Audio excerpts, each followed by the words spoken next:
It is the 4th of November. This is Rabbi Furst, Mishna Berura.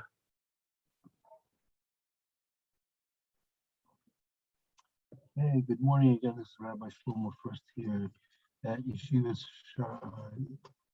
Actually here on Yeshua Care Zoom. This is our second share in the morning. Learning Mr. Berura, Halachas, Nesus, Kepayim, Berukos, Kohanim, Sigmund Kukov Ches. We are in Biv Yud Dalit, just beginning there. Yeah. Good. Let's see. I guess Lou, you could start, and if Barry or Aaron want to come and take over, that will be just fine. Okay. Were you able to find anything about the lattices? Not exactly. I didn't now that you remind me.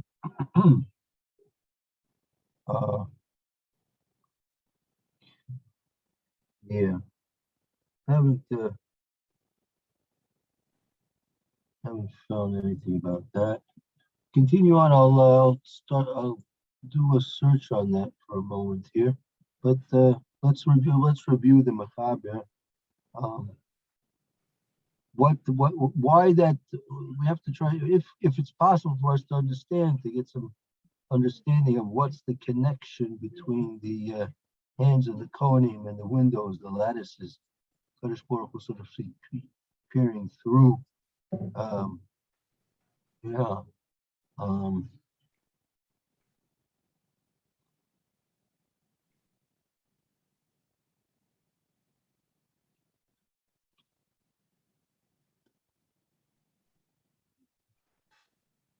Yeah.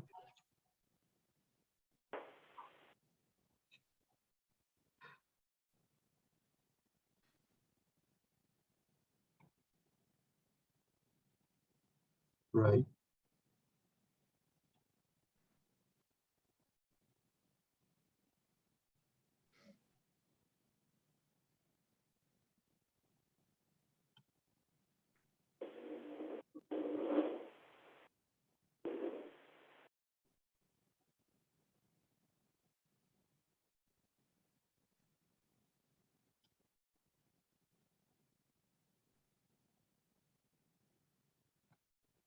Right.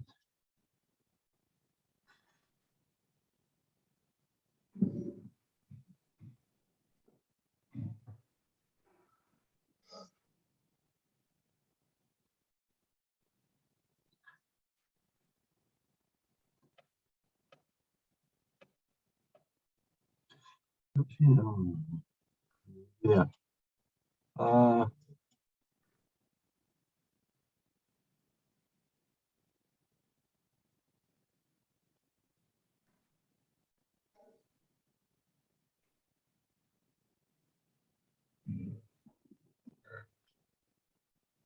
Debs is waiting, Denise.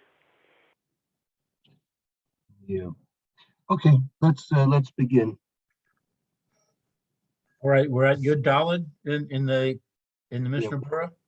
And first the Machaber, then we did part of the Mishnah Berura, but Yud Dalet, just to repeat. Okay. Ein Mivarakin Ella B'Lashon HaKodesh. They only bless in Hebrew. Uva Mida Uvin Sias Kapav. For the Amida and the raising of the hands. Right. So they have Ram. V'kol Ram, out loud. Right. So the Kohanim, when they're making the bracha, they have to do it in Hebrew, Lashon HaKodesh. They have to be standing up, can't be sitting down or leaning on anything. They have to spread out their hands, and they have to say the bracha in a loud voice. This is the Mishnah Berura, Yud Dalet, Nun, we're up to Nun. We're going to start the Mishnah Berura in Nun, correct? Nun, right, okay. Right. Mary, would you like to take over from Lou? Lou was the reading the first year. You could take over if you like. Okay, so you want me to start from Nun? Yes, go ahead, please. Okay. Ein mevorchin. V'kol zeh hu min haTorah. Yalfinun kol zeh mikroi. Roy, we learned Mikroy. all of this out from Psukim. B'loshen hakodesh t'chsiv koi tevarchu. B'loshen hazeh. U'amida t'chsiv l'shorsa u'levarich bishmo. In his name. Right, correct. Ma sharus b'amida t'kasiv la'amod l'shoris. Hechinami bracha. Oh, so okay, so that's how we know it's in Hebrew. All these things are learned out from Psukim. The Yeah. B'loshen the Kodesh, it says we learn it out. It has to be in Hebrew. The Ksiv Kosiv or Hu B'loshen Hazeh. You should bless in this way, Mhm. with this language. Right. B'mida. How do you know that it should be done? B'mida the Ksiv Sharso. Yivorech Ishmo. Ba'ashirus B'mida the Ksiv La'amod Shares. Standing up is when you serve the Kodesh Baruch Hu. Likewise, this is said that you should stand up to serve Hashem. So this, yeah. So this is one of the reasons why the Kohanim who served in the Beis Hamikdash, they could not have disabilities, right? In other words, they couldn't have a limp and having one eye missing or an arm missing and all that. So here, Lamod Yesharesh, if they're not able to stand because of a disability, then they can't daven. They can't duchen. Right. Okay. Uvina Sires Kapov. It has to be done with raising of the hands. Succeed.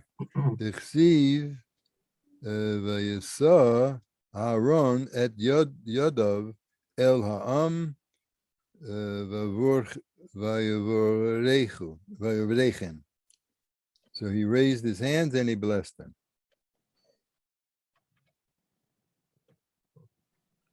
Uvakol ram, and in a loud voice. Ichsiv asur lahem. What does asur lahem mean? The translation. What does that mean? I'm sorry. Omer. Omer lahem. Oh, sorry. Okay, so all right. Kida Adam. Pardon me. Go ahead. Kida Adam hamur lechavero. When you talk to your friends, you talk out loud. Right. Oh, Yefilon Bigamora Tzarich Liot Panim Keneged Panim. They have to face us. Yes. Because Rav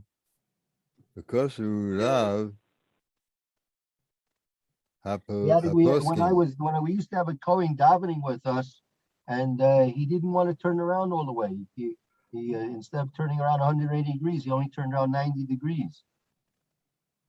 What was that? What was that for? I don't know. I tried to talk to people to get him to switch around. But eventually he wandered off somewhere else. But he didn't want to turn around for some reason. I don't know why. Is that right? Has to turn around and face the congregation. But you didn't speak to him directly. You spoke to the Gabayim? Yeah, he wasn't a person I could really approach. Yeah. Unfortunately, you have certain people like that, but Well, yeah, well, that's what I try to do. If there's anything going on in shul that I think is questionable, I don't speak directly to the person. I go to the Gabayim, and they're in charge of the policy of the shul or whatever. yeah, And they That's- decide if they're going to do something about it or what they're going to do about it. right. That's their responsibility. Right. You can point it out, but you don't Right. have to. You don't have to get involved. Exactly. Exactly. Because Rav Hapsakim, Rev. Vidya Miller, had a very good age. He was aside being a mishkiach in she was in Berlin. He was also a Rav of a shul. mm-hmm. So he said it's very effective, right? That if you want to get a point across to a person, to write an anonymous letter to the person and put it in his mailbox, and then you can explain the situation, and you don't have to identify yourself, and then hopefully the person will get the point. Mm-hmm. So it's very effective. Sometimes persons face to face, a person will take it as a confrontation, as an affront. Sometimes take it badly, and so therefore it's better the indirect approach, the anonymous approach, that sometimes gets more effective results. And that's that's what you're really after all. Yeah. Yeah. And it worked? Uh, Oh, sometimes, I guess. Yeah. I mean, yeah, sometimes it works. You Put always that have away. sometimes you have a stubborn person. Yeah, Rav Aaron, you're a president of a shul. Do you ever have to use that tactic? What? Excuse me? I was saying that Rabbi Vidya Miller, Zechron Baruch, said that it's a very effective strategy that in being a Rav of a shul, or as you know, a president of a shul, sometimes you have to speak to people, and you may not be able to be too effective. You speak to them directly, one-on-one, face-to-face. So he suggested writing a letter, an anonymous letter to the person, and simply place it in his mailbox or mail it to him. You can even put a post office stamp on it and benefit Uncle Sam a few pennies and mail it to him. And sometimes that's more effective than the direct frontal approach. I've been a president of a shul in Pennsylvania for 25 years. People come from various communities in the Eastern Seaboard, and I speak to them privately, one-on-one. To me, writing a letter, excuse the expression, is a chicken approach. I don't agree. Speak to the person, say nice things, show him you're a human being, you respect him, you love him, etc. That's ahava. That's the approach that I use, and it's worked. And I've been told by various factions in the shul, I've been able to keep the various factions together over 25 years. Hasidim, Chabadnik, Bnei Yeshiva, Mizrahi, and that was my goal, which is not so easy to do. So I'm not comfortable with what you just said, but please excuse my difference of opinion. It all depends on who you're dealing with, and what a handyman has to have more than one tool in his toolbox. Right. Otherwise, he treats everything like a hammer. Bang So, away. Right? Right. That's the old That's my saying. experience. If the only tool a man has is a hammer, then everything he treats like a nail. yeah, that's right. Okay, that's good. Other people have other experiences. That's my experience, and it worked for me and worked for this community. Well, okay. Very good. No problem. No Well, No problem. the fact that you're the president for 25 years must mean that they like and respect you. That's true also, but nobody wants the job. Think it's a good. Think anybody wants to be a president? All the nuggets come to you. Oh, Mr. yeah, yeah. President, It's, do this, do that. We do this in our community. We do this. We want it that way. yeah. Yeah. You have, no, it's, you have to, the Gabayim really have to deal with things. There was, when I was saying Kaddish for my father, there was a Sephardi guy who came also to say Kaddish. He wasn't like a regular member, but he came every morning. And he, so I was a little slower than him. So he went to the Gabayim after davening, and in a kind of like in a loud voice, I guess he wanted me to get the message. He was complaining to the Gabayim that I'm too slow, and that they should go and give me Musar. So they were like, I don't know if they were afraid of him. I don't know. He's a big, loud guy, So so they weren't reacting like, oh, sure, we'll take care of it. We'll, like we'll throw him out of the shul, I don't know. But they didn't, they were acting like, like we're not going to say anything. This person's saying kind of, so he saw he wasn't getting anywhere. So he stomps over to me and he starts screaming at me. You have to speed up. What are you doing? I have to go to work. I have to pick somebody and all that stuff. So the Gabayim, they're looking at me, they're waiting for me to like start fighting with him. So I said, okay. I said, listen, I'm sorry. I says, tomorrow we'll try to work something out. Today, this person is my best friend. He invites me to his simchas. Just because I dealt with him, in a friendly way. He loves me. He's like seriously, he's my brother. He wants to drive me home from shul and Okay, so Barry. yeah. See, you should also be a president of the shul, Barry. You also got a 20-year-old stellar. Yeah, I don't know. I don't have the what you call it, what the presidents really need. Okay, let's continue on to Mr. All right, Bruce. okay. The Kosvu Rav Absokin. Right. Grove posting, with majority of the lawmakers have said, Kima'at Kulam. The Heini Kulhu Le'ichkuva. What does that mean? that the majority of the poskim, halakhic authorities, have written, and almost all of them, that these four conditions, it has to be in Lashon HaKodesh, it has to be Balmida, it has to be Nasias Kapam, it has to be Kol Ram. All of them are Yekuva. All of these are absolutely necessary for Fila B'di'evet, meaning if it's not going to be done in these four different ways, it's not Nasias Kapayim. It'll be a bracha v'latotala. Below Yotzi ba'ofen achrin. You can't be Yotzi the mitzvah in any other way. That's it. You have to fulfill that list. Right.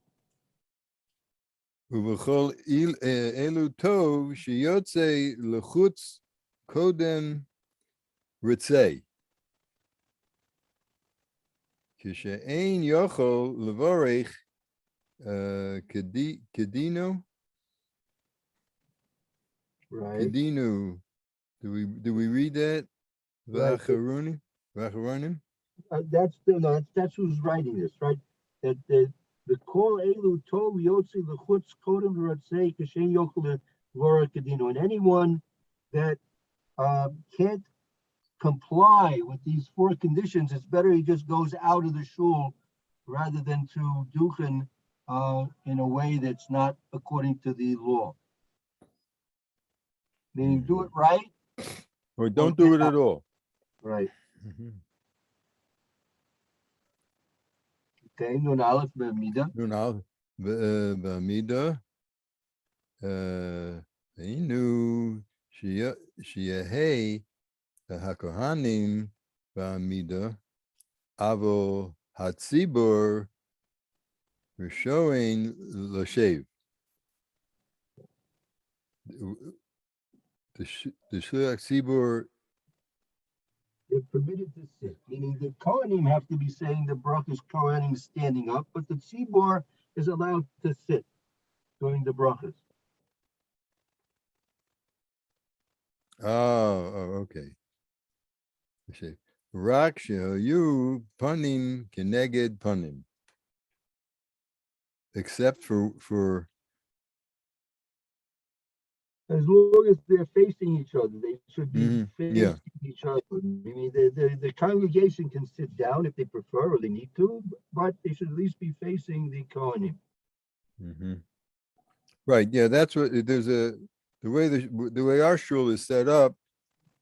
There are several seats, several rows that are side by side with the duchen area. So those Right. people move away from there because they would be like on the sides of the Kohanim. They move away and they come further into the shul, so to speak. So they'll be facing the Kohanim. Right. Good. Mhm. The minhag shahakol oindim. Ah. But everybody really should stand.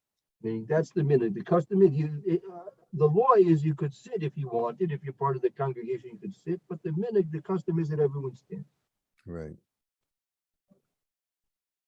You know, I'll tell you, I'm speaking about, Kohanim. I hope our Kohen is okay. He hasn't been here for a few days.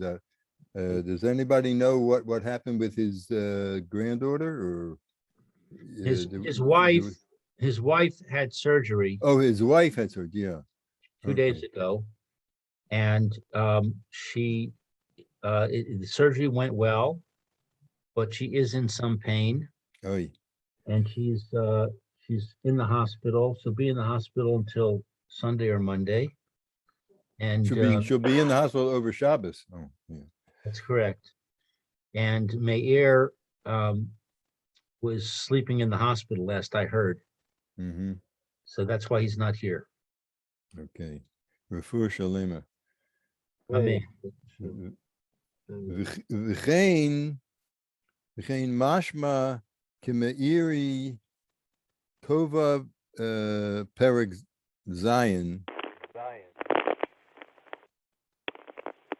umegila perek gimel.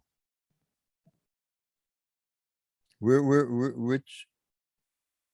He's explaining that the minig is to stand, and that's indicated through the Meiri in the Gemara in Sota in the 7th chapter, and then also in the Gemara in Megillah in the 3rd chapter. V'chein mashma be'eshkol hilchos birchas kohanim. Right. The kosev shahakol tzarichin la'amod lifneihem be'ema. Right. Why do you have to stand? Shakol stricken lam, whatever needs to stand with Nahum in front of the Kohanim, the Ema, Right. in awe, with covered rosh and with seriousness. Right. Covered rosh. Okay.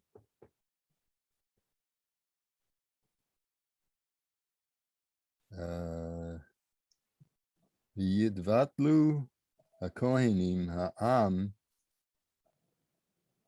meyaniat omein yehei shmei rabbah. Right. The Kohen Shu. Wait 1 second. Where did you go? Did I go to the right place? Let's see. B'chol rosh, and then we go over to the Mishnah Berura. The Kohen Shu Chalash. Right. You're in the Mishnah Berura, the continuation of. Yeah. At the continue. Oh, I'm sorry. Shehu cholosh ve'enu yochel lamod ella al yedei smicha. You have a Kohen that's weak and he's not able to stand except by leaning on something. Yeah. Lo yisa kapav. Who kishiva kishiva who deshiva. So he can't sit. He shouldn't go up. No. Right. If he's so weak, if a Kohen's so weak, he can only stand by leaning on something. It's she should not do him because it's like he's sitting. Mm-hmm. Okay. What if a Mispalo is weak and he can't stand? Is he permitted to sit during the Birchat HaKohanim? Yes, yes, he can. He can certainly sit down. That is correct. Thank you. The Kohen has to stand, but the congregants, Israelim, they could sit if necessary. Okay. Okay. Let's see. I don't think we'll have a chance to finish this next, Mr. Brewer. So we'll stop here. We're at Nun Nun base. Beis. Make a Nun note Beis. because it'll be till the Yom Rishon that where Yeah. we'll pick up. And then since tonight is Rosh Chodesh Kislev, so sometime next week we'll probably begin to transfer over to Hilchos Hanukkah. Exactly when, we'll see. It's a shot. Probably transfer to Hilchos Hanukkah a day or two into next week, Bli Neder. Which Okay. sefer is Hilchos Hanukkah found? That Hilchos Hanukkah is found in the 6th volume of the Mishna Berura. Thank you. So, All right, everybody have a good Chodesh. right, Mitzvah Shem. And again, anyone's interested, 9:30 tomorrow, we'll say something on the Parsha Shavua, Be'ezras Hashem. Amen. Go Okay, to. you all have a Amen. wonderful afternoon. Hope to see you all. May have a very good Chodesh. Shalom. Okay. Aaron, you need Yes. to go to Rabbi Levitt now. Right. if you I want. yes. When does Rabbi Levitt start? I'm sorry? When does Rabbi Levitt start his year? About 5 to 10 minutes from now. What happens after Rabbi Levitt? Yesterday I couldn't get into who comes after Rabbi Levitt? Rabbi Levitt has 2 classes.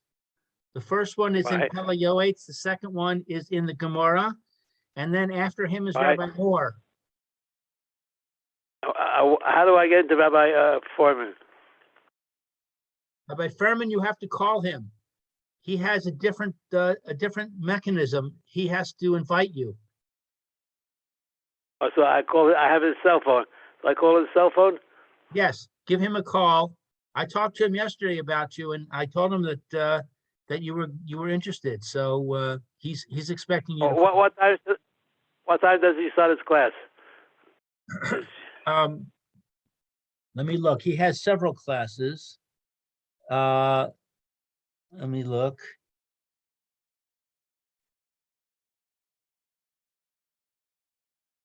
What is going on here? 2 o'clock?